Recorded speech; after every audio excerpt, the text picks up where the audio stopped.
cover certain important articles. So if anyone is in the waiting group, just drop a message in the Telegram so that I will know. I won't be able to see who is waiting. So this is an interesting article in today's Hindu, Global Trends and India in Inequality. The most important thing about this discussion is global inequality is in rise throughout the world. Yeah, not only for one country or one state, especially if you take India, it is not restricted or limited to India, right? So what makes this article interesting is there are certain angles or certain concepts. Just a second.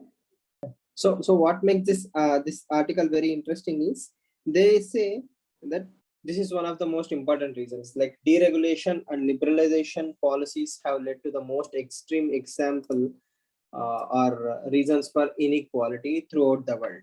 After 1991, India has also had done more or less the same thing. Now, in normal discussion, if we see the size of Indian economy during 1991 was anywhere between 320 to 390 billion dollars. So if you see Indian economy today, we have $3 trillion. So there is definitely a good amount of growth because of liberalization, privatization, and globalization. The trickle down theory, which we learn in basic economy, is supposed to redistribute the wealth.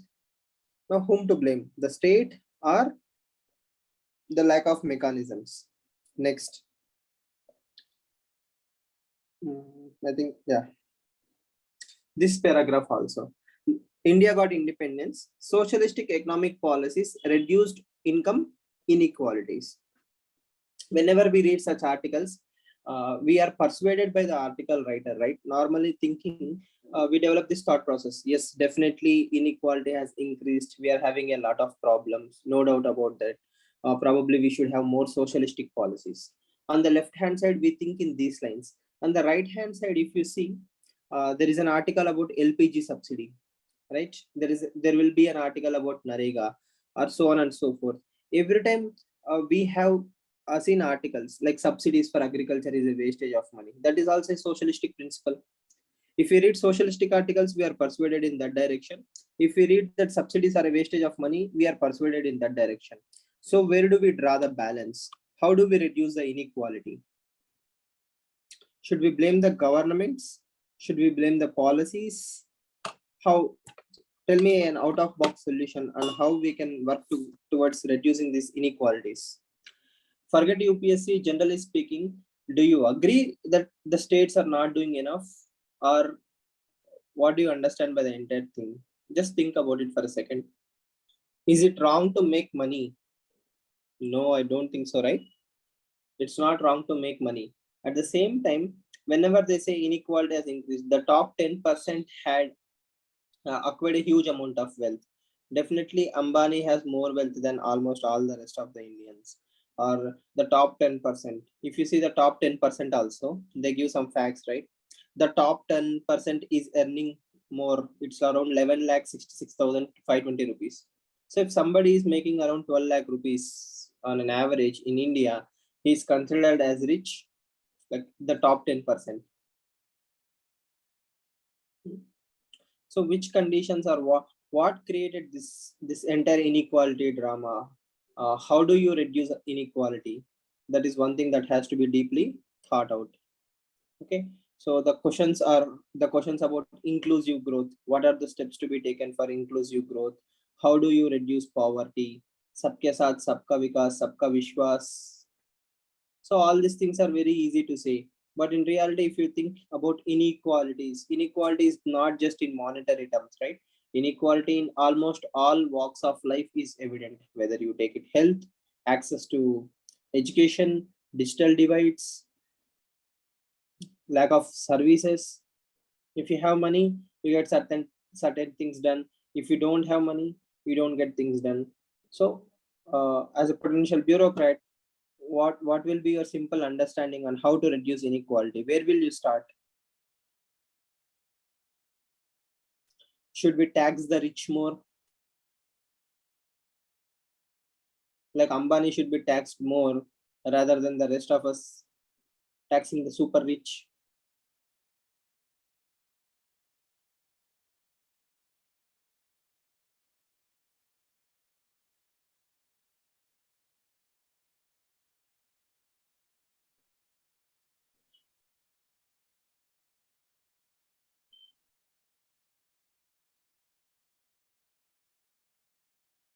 Equality in creating opportunities. So we do have government schools, government schemes for almost everything.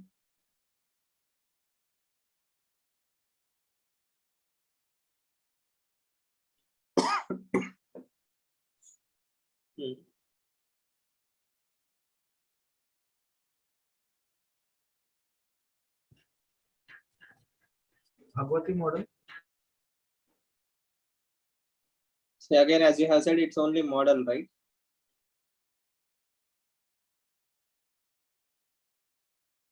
Bhagwati model, sane model, all these things are good for WhatsApp statuses.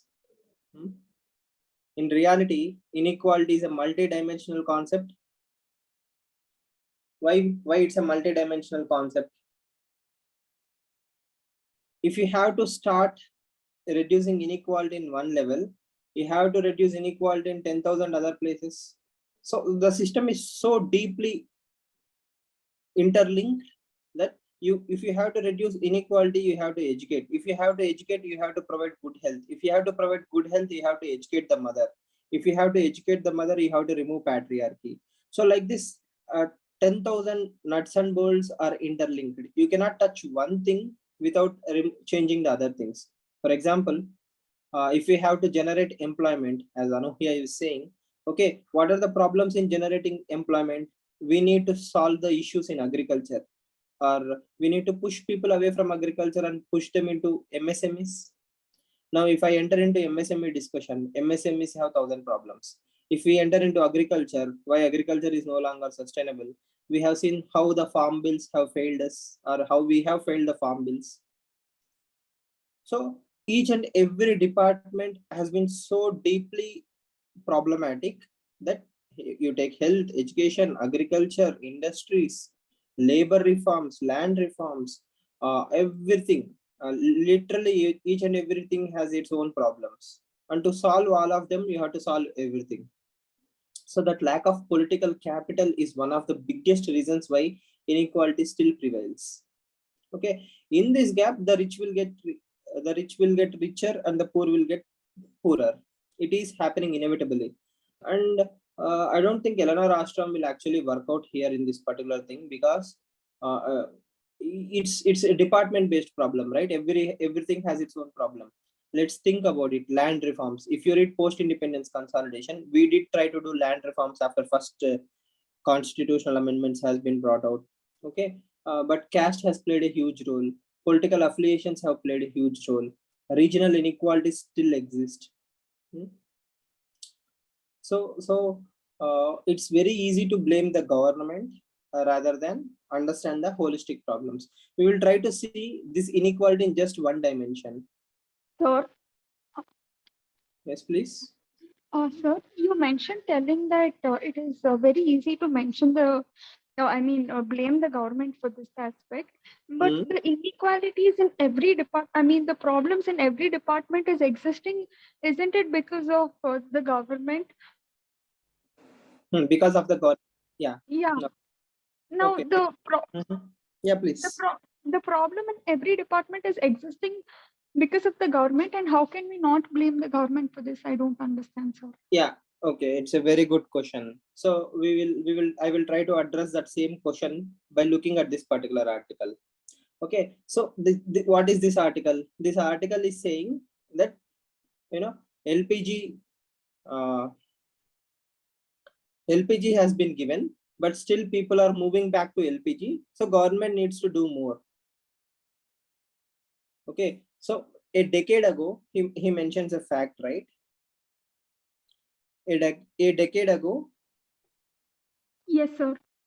only 30% of the families were using LPG gas. Now 85% of the families are using this. Okay, so if I take this as a inequality standard, that means more women in India used to suffer because of lack of LPG. Because of the government scheme called as Ujjwala, now more women are kind of empowered.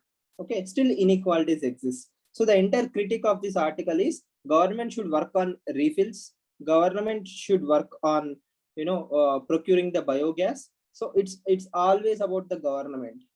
Okay, now tell me, where do we draw a line that how much should government provide? It has tried to instigate, or it has tried to start by reducing the inequality. It has given you a hint that, you know, if you keep using the traditional methods, you are going to have a lot of problems. Okay, after that, it's the responsibility of the society to keep it continuing. Yes, sir. So now what do we expect? Earlier I didn't have cylinders. Now because I have cylinders, government has to provide subsidies for cylinders also. Okay, chalo, I have done that. So I mean, see, we are creating a model where if everything and anything is purely government problem, especially in social areas, and we have to keep doing this. See, why am I supporting the government is, in the future more and more people will be dependent on the state. Automation, lack of employment, or whatever the reasons may be. So let's say huge amount of population will be purely not having anything to do, and they will be dependent on the government, and we will create a society where we think it's the job of the government to do everything. Okay, I will blame government in inequality in one thing, that is policy, ecosystem creation.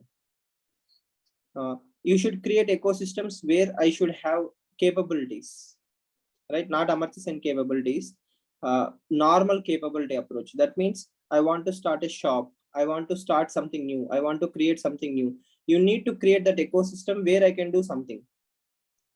Okay, that is the only place where government should do.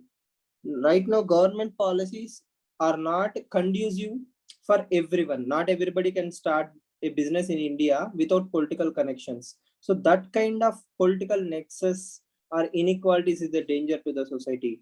Rest all is not the state's burden. State can only be a facilitator. State should not be steering everything. Okay. So I hope that gives some kind of idea. Yes, sir. I got it. Thank you. Yeah. Again, state can say, for example, state can create a group, self-help group creating environment. Okay, state waste to wealth. If you have biogas, okay, state will give you the motivation. If you collect all the local biomass and all those things, you can create gas. But the revolution has to come from the people side. Not everything and each and everything should be provided by the state. There should be a line, right? Just because the state has power, people will take a lot and lots of money, and it keeps on continuing. Okay, sir. Sir, I have another question. Now, now, if the government is not to be blamed, as like as you mentioned earlier, now the exact problem lies with the society, or is it the government? Like, to any person to handle the issue, from where should they start? Like what is the right solution for this? Is it the problem of the society, or is it the problem of the government? It's a it's a universal. I mean, it's a very good question. The problem is, again, you know, it might sound like a technical cliche. Direction has to be given by the state.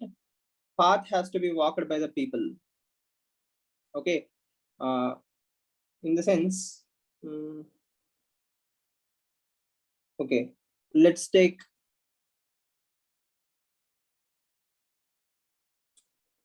education for women. Okay, even in the inequality article also, they mention less number of women are participating in female labor force, or female labor force participation is very less in this country.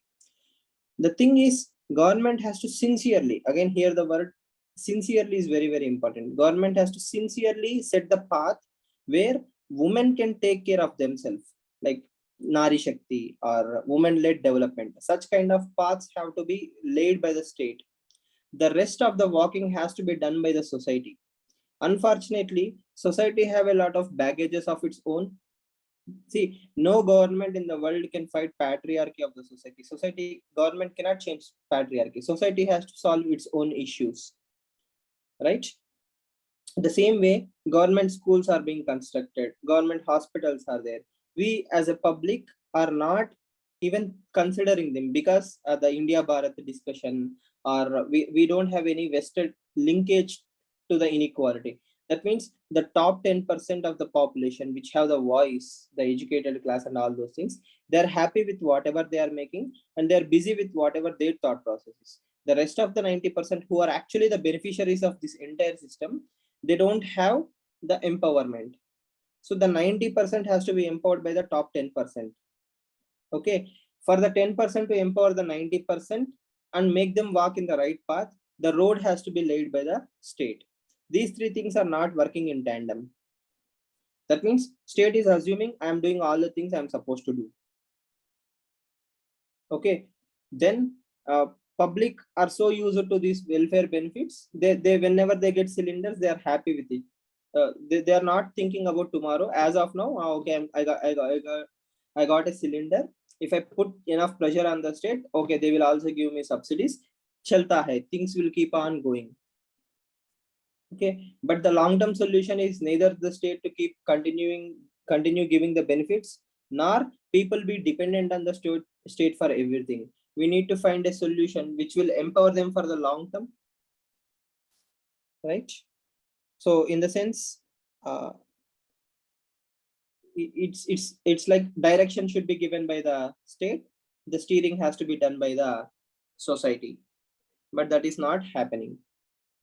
If you have to actually pinpoint and blame someone, again you can blame the government first, because the street sign is more important. Without the street sign, I don't know which road to take. So yeah, for answer writing sake, start blaming the government, then say even the society has to participate with the same enthusiasm. Okay, so got it. Yes. Any confusions?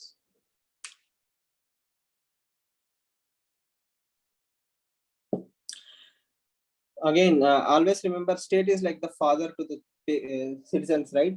Whenever the reform comes from the top, whenever the suggestion comes from the top, at least it will be debated, discussed, thought and understood. What I'm trying to tell here is, people who can afford good amount of money for LPG are also dependent on the state. People who cannot afford are also dependent on the state. So as a civil society, if people who can afford cylinders without any subsidy give up their subsidy or change their thought process, that money can be flowed into people who actually deserve it. But right now state has limited capacity, but the wants are unlimited. That is also one drag on the system, and you can apply it to everything. uh, you get the idea, right? It's not actually as bad as people project it to be in the stats. People do have certain amount of money, they can get the refills, but they don't want to get the refills. So there is a choice of not using the refill money. Not everybody is that, or at least not for some basic amenities, right? If you have three, if you go and actually watch this entire society, even in the slums, they have DTH, they have LED TVs. I'm not saying that, that is a measure for quality of life.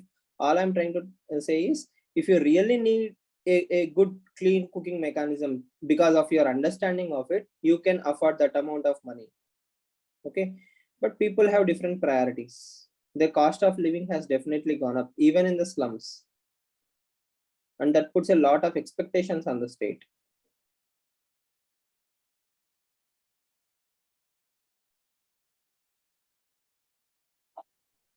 Sir, Mm-hmm. sir, so can we say the first step in reducing the inequalities can be like awareness to the people who can afford all the things? Definitely, you can start with the top 10% itself, right? The economic survey 2018 or 19 also says the one thing: around 1 lakh crore of subsidies is given to the middle class families. Okay, but still the middle class families in the country think, they are the worst victims of government atrocities. Government is robbing them. We are paying taxes. We are not getting any benefits. So I think, yeah, that the change agents are the top 10%.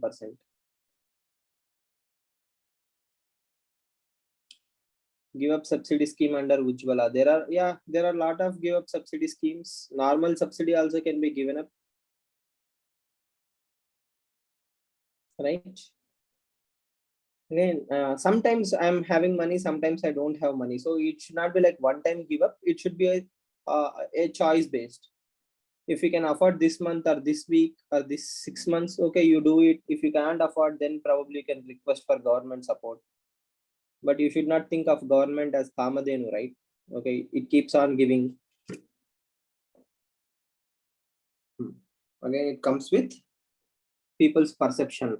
But unfortunately, due to populist measures or populist politics, governments have created that mindset in the people's mind that no matter what, government will keep on giving the money. I don't know how long we can survive with the same mindset. Yes, moving on to see, it's there is no new value addition, right? So we'll move on. This article, Russia, a legacy relationship with limitations. Now, how many of you understood this article? How many of you didn't?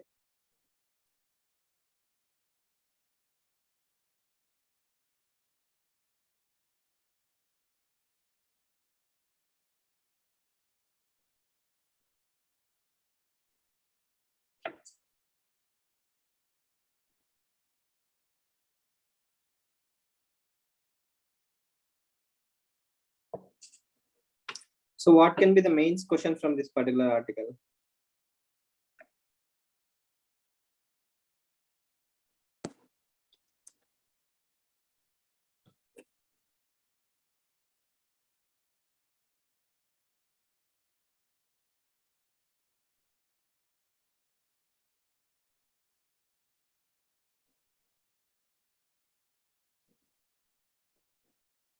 Antagonism part. Okay.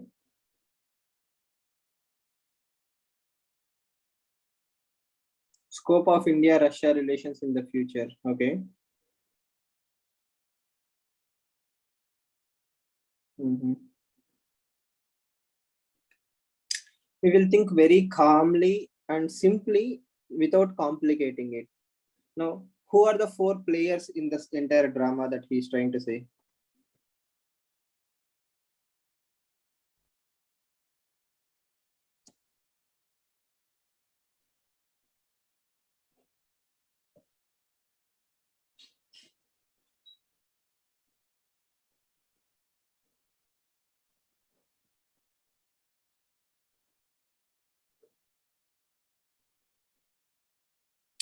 Now, what is the golden rule of international relations? There are no permanent friends. There are no permanent enemies. There is only permanent interests. Permanent interests. So that is the first rule. The second rule is these two countries, these two countries, these two countries, these two countries, these two countries, everybody is having a link. Okay, at bilateral level, everybody is having their own relations. At multilateral level, they have a different understanding. Okay, then there is this hidden open secrets, hidden objectives. India do not like what? The closeness between Russia and China. But who is actually pushing Russia as a closer friend to China? USA is imposing sanctions on Russia, and that is pushing China a bit to, Russia to become closer friends with China. But one thing you have to remember is Russia is no fool. Russia clearly knows that it doesn't want to become a colony for China. Just like China is colonizing Pakistan, China-Pakistan economic corridor, Russia does not want to become one more colony of China. Russia is very, very clear that China is going to use Russia for access to European Union or Central Asian countries. Russia is very well aware of that. Now the sizes of the economy also.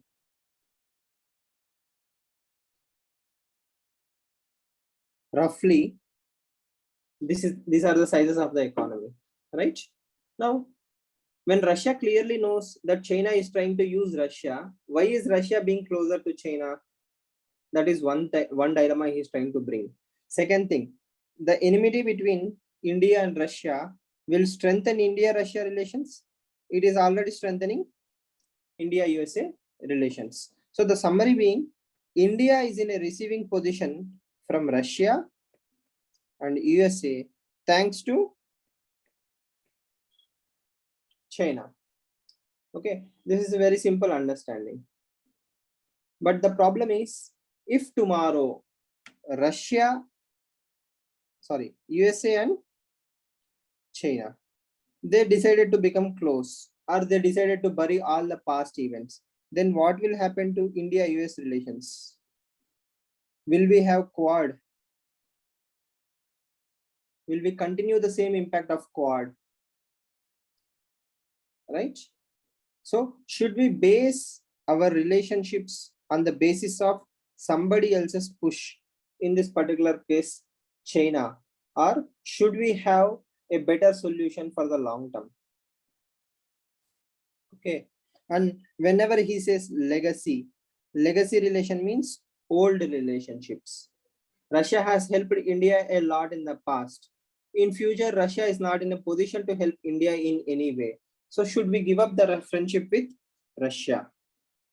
Or what should be some out of box solution to make sure that our friendship with Russia will continue without any anticipation or expectations? Right?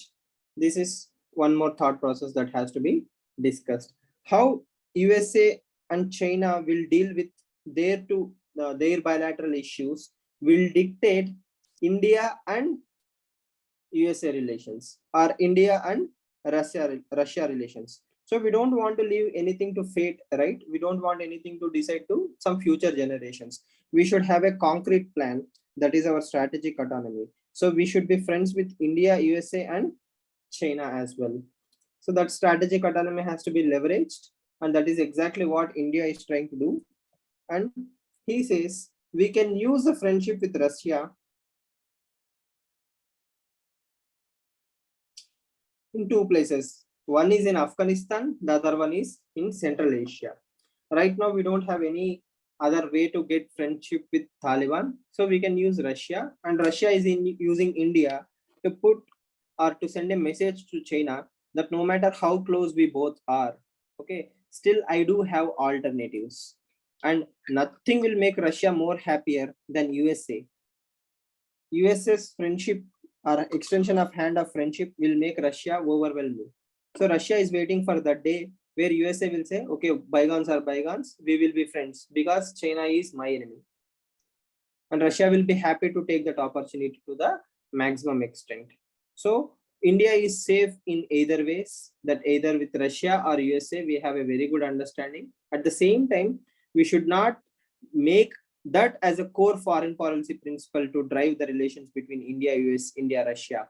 China should not be the reason why we are friends with Russia or USA.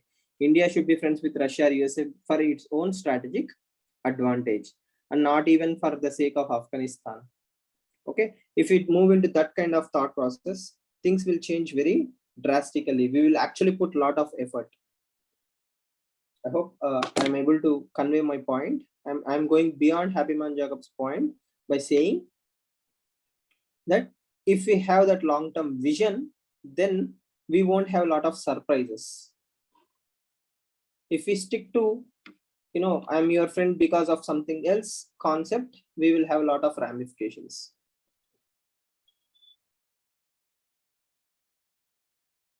For that, we need capacity building. We need more money. We need Atmanirbhar Bharat to be successful. You get the idea, right? Did you understand, or did I confuse you more?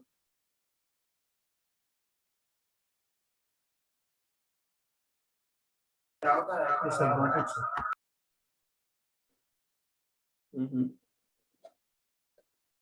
And one more summary is this. it does not matter what we do with Russia, USA, or any other country, India and China relations won't go any drastic or fundamental transformations. We still have to tackle China at our own pace.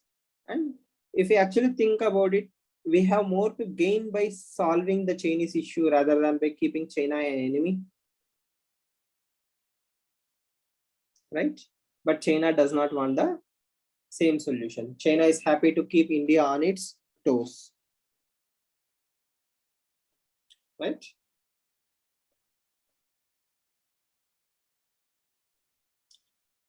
Two articles, very quickly we can summarize. We have discussed this 1,000 times. What gets measured gets improved. We need a robust civil registration system. Why do we need a better registration system? Data-driven policy making. Sir, Yes, please. so could you brief us about the interest of Russia in West Indian Ocean?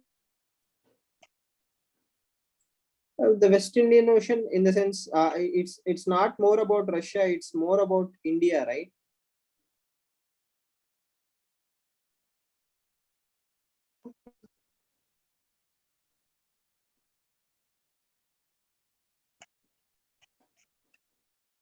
See, for example, how do we put it? The advantage is more for India in this particular concept, in the sense, whether for mining, exploration, or the next future potential with Africa, Russia needs a significant, reliable partner. The entire Quad or the Indian Ocean discussion happens on the right hand side, right? Like, because USA is more worried about the South China Sea expansion of China policy. But on the left hand side, there is a huge amount of market that has to be tapped because either of Africa or the allies of Russia, and it also gives access to European nations and Central Asian countries. So the West Indian Ocean is more useful for India rather than Russia. Okay. Yes, sir. Thank you. And again, for India's sake, we have more interest in the North Pole, the melting of ice caps. That is where we can go for exploration, North Sea. This article, I hope we have read both the articles. Both the articles are very simple in essence. That one is data-driven policy making. If you actually know how many people died, he cites the data, right? There is a huge discrepancy between what people assume that how many people have died in this country. It's anywhere between 28 lakhs to 52 lakhs. 52 lakh people supposedly died because of the COVID pandemic, whereas the government says it's more or less around 4.5 lakhs. Which one is truth? Only God will know, because we don't have any accurate data. Yes, and we also have pushed more people into normal deaths. If somebody was affected with COVID, he recovered, then he passed away, that is not counted as a COVID death. The comorbidity is also not considered as COVID deaths. So like this, we don't have an accurate data. Why should we have accurate data? As I told you last time also, pandemics, epidemics, these things are only going to improve. So the more accurate your data, the better the policy making. Pinpointed surgical targeting of the issue can be done. Unfortunately, we as this nation have started fudging the numbers, right? Not a single state in this country is happy to inform accurate numbers. They want to fudge the numbers. Even governments have stopped doing surveys and all these things. So we are happy to manipulate data rather than accept the data. So what we should have is standard operating procedures. That means irrespective of which government is in power, every so and so years, these surveys have to be happening on a regular basis. That is not a discretion, it has to happen. That is one way, not limiting ourselves to this particular article. Second thing, to create a better database, we don't have any other option but to link Aadhaar with everything. So even for civil registration system, hospitals, everything, we need to force the hospitals to install softwares. If you see the COVID pandemic, people lost count on how many people are joining, how many people have passed away, where they have passed away. Some people passed away in cellars, right? So some people are not even registered in the database of the hospital. They died in the lobby of the hospitals. So all such unfortunate incidents can be avoided with quick one-click registration systems. So such systems have to be developed. Again, if you look at it, this is where what I mean by government has to set up the road. Government has to give a clear-cut instruction that every single birth to death in this country should be registered as quickly as possible and as complete and efficiently as possible. If the government set the tone, then allow the society, civil society, software companies to provide such kind of softwares, mechanisms. The market has to take care of itself, whereas the tone is set by the government. Government has to be proactive in that particular sense. So that is the major takeaway. If you come to the GST, a very lengthy article, the basic assumption is if you tax more, people will use tobacco less. Do you think it will work?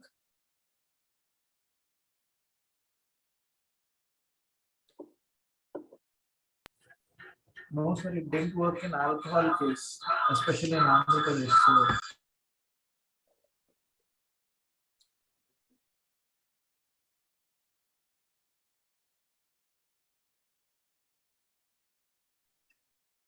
More taxation means less consumption of alcohol or less consumption of tobacco related products. Will it work?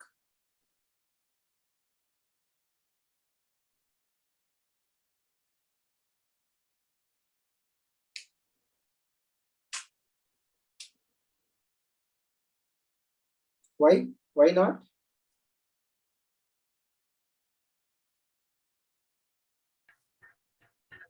sir, we have seen in Andhra Pradesh that even though the prices are rising, the consumption almost remains same. So, it can be said that anything that is being addicted, it won't change even the prices rise. It only increases revenue.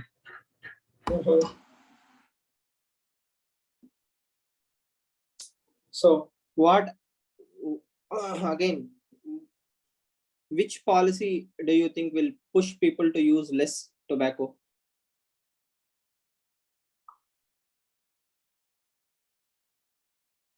Should it come from government side? Or should people change on their own? So which policy is more effective in reducing or helping people to move away from smoking or use tobacco related products? Sir, here it has to come from both the sides. I mean, the government has also, uh, the government should also increase the taxes reasonably. And moreover, there has to be awareness among people who consume. Yes, as behavioral change should happen from people who consume, and there has to be rise in taxes also. Other than that, I don't think some policy interventions except behavioral change campaigns and awareness campaigns will work. Sir. So you don't think there is any, you don't think there is anything that the government can do?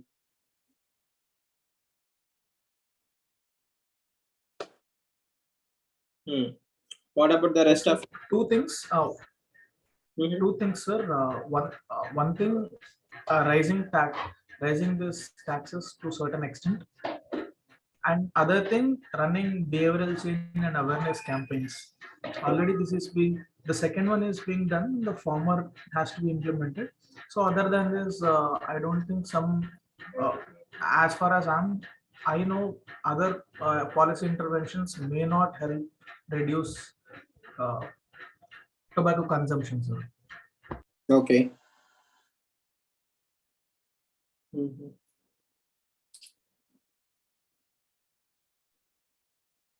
So again here, the simple concept is anyone else?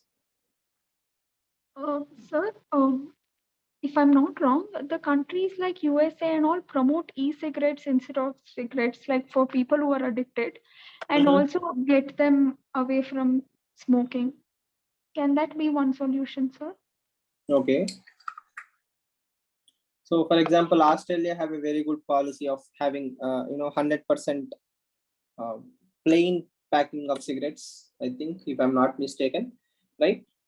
So no, there should not be any branding. The packet should be very plain, simple. Yeah, it should be having the photos of the cancer survivors, or how or what kind of disease. Yeah, so government of India is trying all these things, but one simple problem in India is uh, the lobbying of this cigarette industry.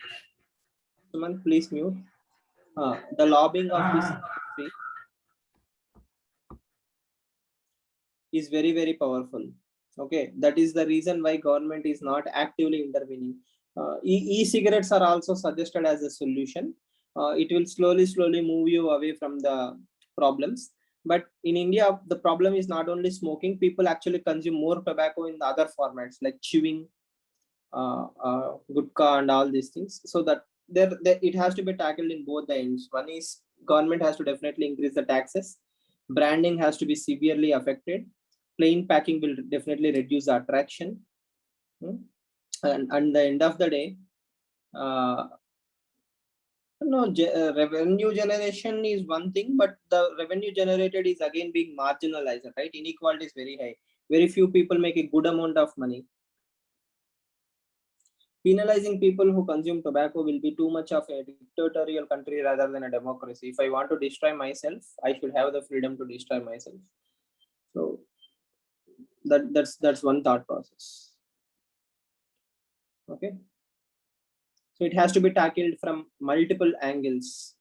From school level, you have to educate people. Public places should not have any tobacco access. Taxes should be very high. Packing should be plain. E-cigarettes and other things can be technically encouraged, but the problem is their consumption might go up. Okay, there is no 100% solution for reducing smoking, but taxes will definitely give more revenue to the state as well. Yeah, right. The unfortunate event of Rawat, the chief of defense staff. So there is no major articles apart from this. This is definitely a prelims worthy question. You have to remember the rivers. You have to remember the area. For example, Bundelkhand region. 2016 prelims, they have asked a question, Vidarbha region and all those things. So Bundelkhand region is something that has to be discussed. Where does it spread? Next one is, which tiger reserve is affected by Ken-Betwa interlink project? Has already been a prelims question. The Panna Tiger Reserve, right? So it's a worthy article both for prelims and mains perspective. Interlinking of rivers is a mains concept, whereas all the other trivial details like Panna Tiger Reserve, Bundelkhand, Ken River, Betwa River are prelims questions.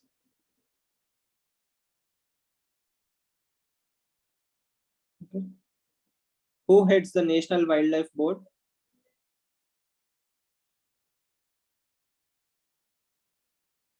Who is the chairman of National Board for Wildlife?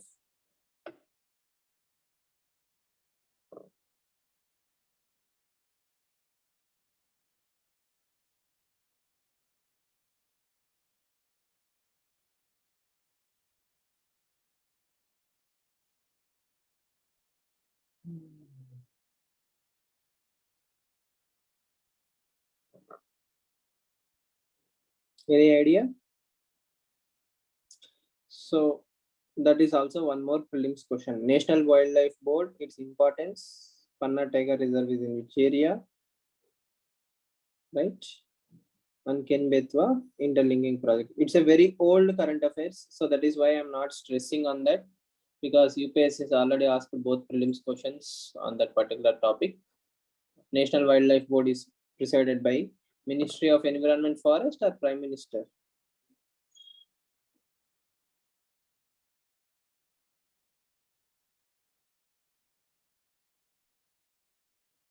The answer is Prime Minister of India.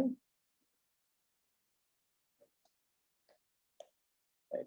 So all the articles today are filled with this unfortunate event of Mr. Rawat.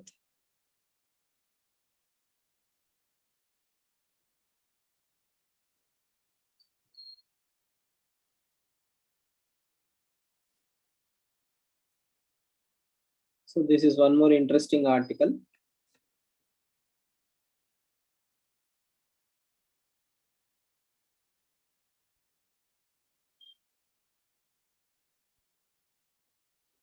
Again, no new value addition there.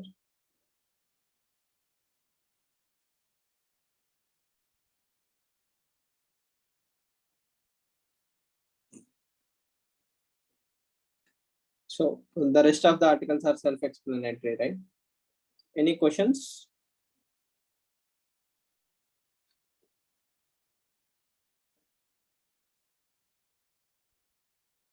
Normally in economy textbooks, surrogacy bill is also very old, right? ART, we will discuss if there is anything. ARC. PRS, we will look at the PRS summary, it will make more sense. Coming to the normal economy textbooks, you will read something like repo rate and reverse repo rate are 1% in difference and all those things. But due to COVID pandemic, the government has changed a lot of data. So just for understanding sake, remember today's repo rate is 4, reverse repo is 3.35, right? Whereas marginal standing facility is totally different. So what you read in the books is truth, that is long term, okay? But because of COVID, these numbers have changed. Okay. Just keep that much in mind. And how many of you know what is marginal standing facility?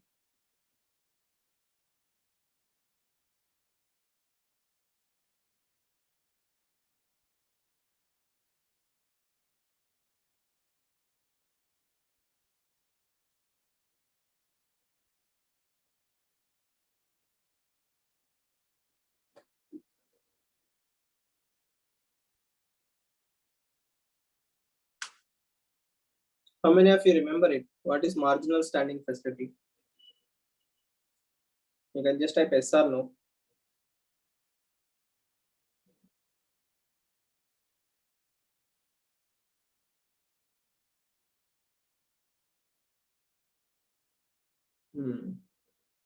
Economy done, right?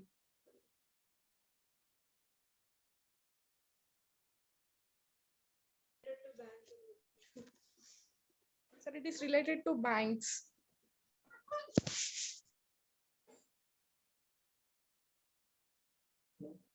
Yes, Kirtana, good observation. But you know, what is the concept? Definitely, we are reading about RBI. RBI declares repo rate, reverse repo rate, marginal standing facility. So, what exactly is marginal standing facility? So, if you don't know, I will encourage you to open your basic basic economy standard textbook, anything, whatever you are referring. Sir, banks to borrow the money, I think. When can they borrow?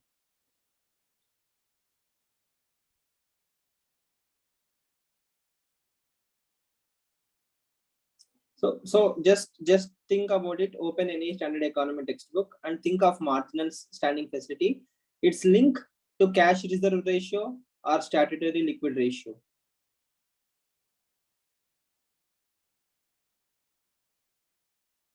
Again, as I have mentioned, try to link it better, whether with CRR or SLR, or does it has nothing to do with CRR and SLR, or only with repo rate and reverse repo rate.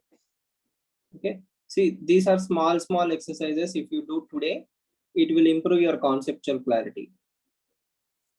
Obviously, it has something to do with borrowing the money, but why, when, what is the condition? Is it a penal rate? If there is a repo rate, then why is there a marginal standing facility? Why is it called as a penal rate? Why is it a punishment on the banks? So what crime did banks do to borrow? Yes, that is definitely true. CRR and SLR, if IRR decreases liquidity, but why is marginal standing facility a mechanism that exists in between repo rate and reverse repo rate? Okay. So if you find the answer, it's fantastic. If you know it already, that's even better. If you don't know, you can consider it as today's homework. Okay.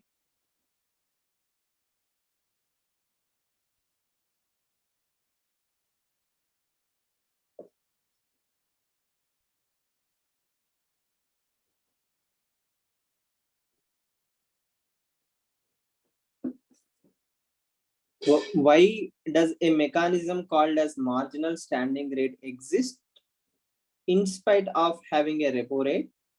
Okay, and what is its relation to either cash reserve ratio or statutory liquid ratio and overall impact of borrowing from the banks? Coming to Nidhi's answer, Srinidhi, just think about it. Why will I be borrowing with higher interest rate than repo rate? Why can't I borrow at repo rate? See, repo rate is the interest given by RBI to the banks, right? So if I can borrow certain amount of money, so why not borrow it at 4? Why should I pay 4.25? Sir, Mm-hmm. sir, as much as I remember, through MSF we can borrow money overnight from RBI with higher interest rate. Okay. Yeah. Okay, please think about it. We will continue the discussion tomorrow.